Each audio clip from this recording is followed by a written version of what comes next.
Sobat Kairos yang terkasih, firman Tuhan pada hari ini tertulis dalam Ayub 23 ayat 10. Karena ia tahu jalan hidupku, seandainya ia menguji aku akan timbul seperti emas. Demikianlah firman Tuhan. Sobat Kairos yang terkasih, Ayub adalah seorang yang saleh, jujur, takut akan Allah, dan menjauhi kejahatan. Ayub dalam hidupnya tidak bercacat. Ia tidak bercela di hadapan Tuhan. Jika kita membaca kisah Ayub dari awal, maka kita dapat melihat bahwa pencobaan yang dialaminya merupakan suatu pencobaan transaksional antara Tuhan dan iblis. Besar dugaan iblis. Ayub beriman kepada Tuhan karena Tuhan memberkati Ayub dan menjadikan semua pekerjaannya berhasil. Untuk membuktikan iman Ayub, Tuhan memperkenankan iblis mencobainya.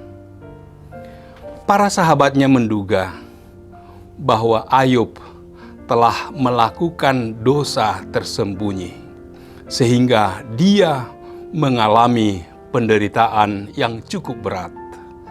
Atas penderitaan yang dialaminya, tidak ada lagi yang harus dipertahankan. Namun, iman yang dimiliki Ayub merupakan anugerah Tuhan kepadanya.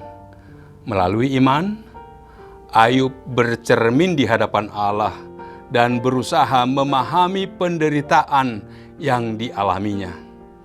Ayub yakin bahwa dia tidak pernah melakukan kesalahan. Di dalam kesalehannya, setiap pagi Ayub bangun dan selalu beribadah kepada Tuhan. Jika Ayub merasa ada perbuatannya yang salah, dan juga semua anggota keluarganya, maka ia akan memberikan korban persembahan penghapusan dosa di hadapan Tuhan. Di dalam pembelaannya, Ayub mengakui kuasa Tuhan atas hidupnya. Tuhan mengetahui semua jalan hidup dan pikirannya. Sekalipun Ayub melakukan kesalahan yang tersembunyi, Tuhan pasti tahu.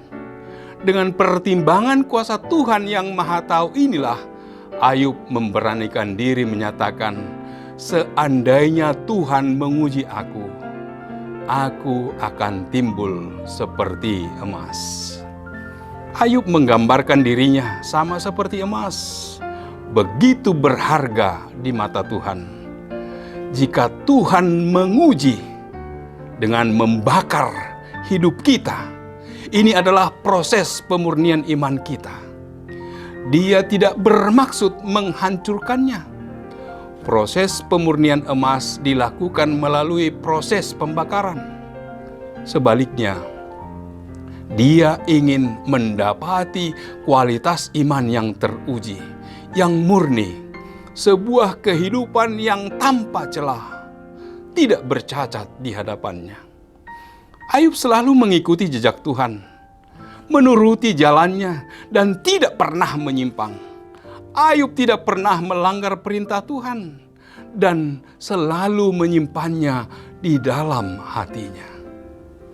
Tidak ada alasan Ayub untuk menolak kuasa Tuhan terjadi atas hidupnya. Apapun yang dialami oleh orang yang percaya, apapun yang kita alami, tidak ada alasan bagi kita untuk berkata, mengapa penderitaan ini terjadi atas diriku? Yang perlu kita ketahui adalah kasih Tuhan tidak pernah berubah. Orang yang percaya pada Kristus harus meyakini di balik penderitaan, di balik ujian hidup yang Tuhan izinkan menimpa kita, selalu ada rencana Tuhan yang terbaik. Tuhan berkuasa atas kehidupan kita. Apapun yang terjadi, Allah turut bekerja dalam segala sesuatu untuk mendatangkan kebaikan bagi mereka yang mengasihi Dia, yaitu bagi mereka yang terpanggil sesuai dengan rencana Allah. Orang percaya akan timbul seperti emas. Sobat Kairos yang terkasih, selamat beraktivitas. Tuhan memberkati. Amin.